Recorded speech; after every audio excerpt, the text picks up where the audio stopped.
So I thought this would be an interesting topic to bring up, and it kind of goes off the back of what we were just discussing.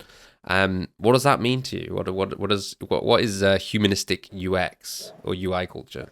So today my friend was reflecting on his future in the market, and he used to be creative director, and he suffers working with the tech people because many of them lack soft skills or so-called soft skills, because it's also a buzzword, but they lack whatever you can call empathy, for example, because sometimes they act as these demiurges, like I build this software, everyone should use it, and then they ship in the market, no one is using the software, and then those people they kind of like condemn the others that they don't get it, while the service is so wonderful. We've seen many of those people, and I think when we operate in the world of free software, open source software, many researchers and developers are naive in the way that they don't talk to people for whatever reason, psychological, they're introverts, lack of experience, skills.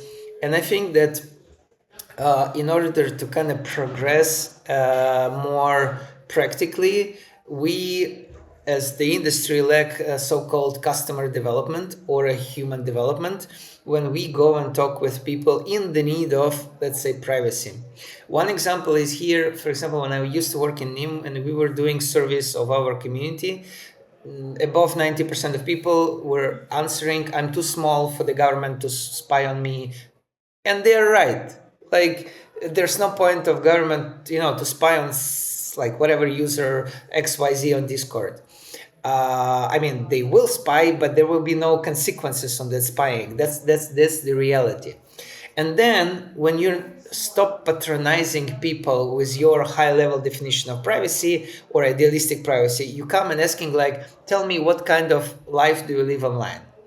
Oh, you want to access certain services that are blocked in your country. There's a VPN for that. You want to read alternative media that your dictator blocked in your country as well? VPN for that. Do you, oh, some, whatever, like scammers stole your documents from your drive. There's a better decentralized drive for that, and stuff like that. And these stories, this kind of like, not one-way street but two-way street communication really helps to kind of understand what people need, and then once you start talking with them much more honestly, they will start sharing with you ideas that basically they need one big button, make private or perform action, and the privacy will be somewhere super hidden. And many technical people would be hyper surprised to find out that people need not privacy, but totally another, like file transfer. For example, I want to transfer a movie to my friend and I wanted to do it privately for whatever the reason. And then basically the product proposition could be like, I don't know, send files around 5 GB, and then the privacy is just embedded there. But you are selling the this business feature that people would willing to pay for. And what I'm trying to say by this, that in a technocratic society, a technocratic point of view, we tend to approach people as so-called users, and it's dehumanistic because basically we strip down them of their context, language, genders, issues, context in the country, poorness, lack of resources, lack of whatever, notebook. For example, in Latin America, in Brazil, many people like notebooks, but they have cheap phones. And do we even ship the privacy to that cheap phone? Maybe not. So when and made or produced by obscure company with obscure OS and many other things, and also limited the internet.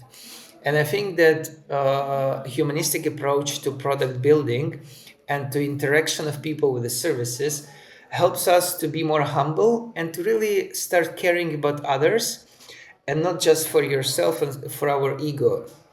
And sometimes I tend to believe that saving 10 people is better than saving millions, because from those 10 people you can learn much more than chasing bigger dreams.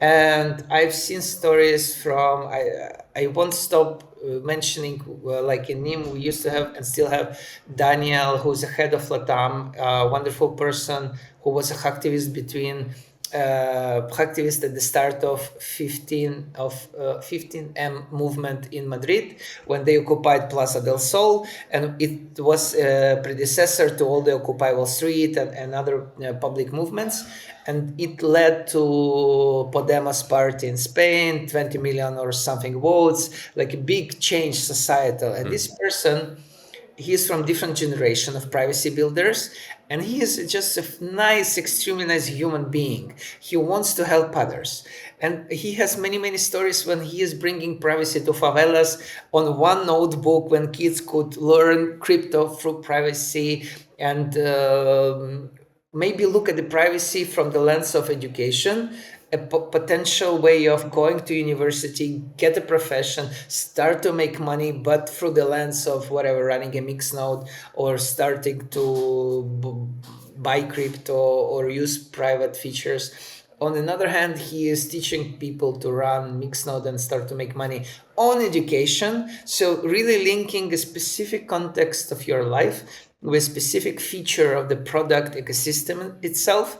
Not necessarily everything should be there private, but maybe there could be some economic incentives, some infrastructural incentives, and also infrastructure around you in your room.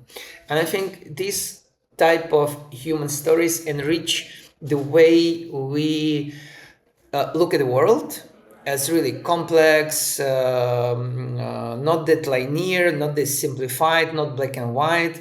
And privacy, when it becomes to be more complex, but also fun, interesting, aspirational, we can really be heard way better, because maybe we can go the next time and pitch whatever, Darkfire, Railgun, whatever project on a big human rights conference full of activists, journalists, but also people from the communities, real communities, not fake Telegram group communities.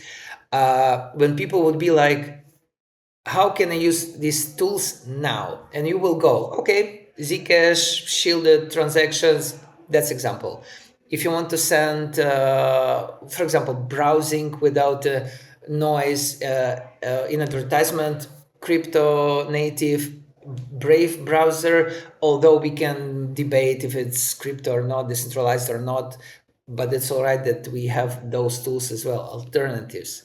And I think that we would be much more also, actually, just popped up in my mind. Crypto has a problem with the image. Clearly, everyone's attacks crypto so much, and good that they're doing. So we need to create the positive stories. And when we link ourselves with the really people whom we could help, it's doable. And also we could change the narration in the media, how they see hacktivism or privacy activism in general, because sometimes it's really embarrassing to say you work in crypto, and people are starting to use another buzzwords as substitutions. And I think we are all responsible for those humanistic stories, and they're always about your not just experience, because that's also what Airbnb is trying to sell you. Your life is full of experiences. Not really. It's like just life. It's a natural thing. That's where I guess the privacy could be like applicable to your specific smallish things that maybe matters within your small avatar, your small message to your partner, and that's when we could really succeed. Unchecked governments have eradicated privacy and truth. Those who resist are brought down swiftly, but we refuse to submit. Unapunks are freedom fighters, protected by encrypted shadows. The future we're building is sovereign and uncensorable. The moonlit night is coming.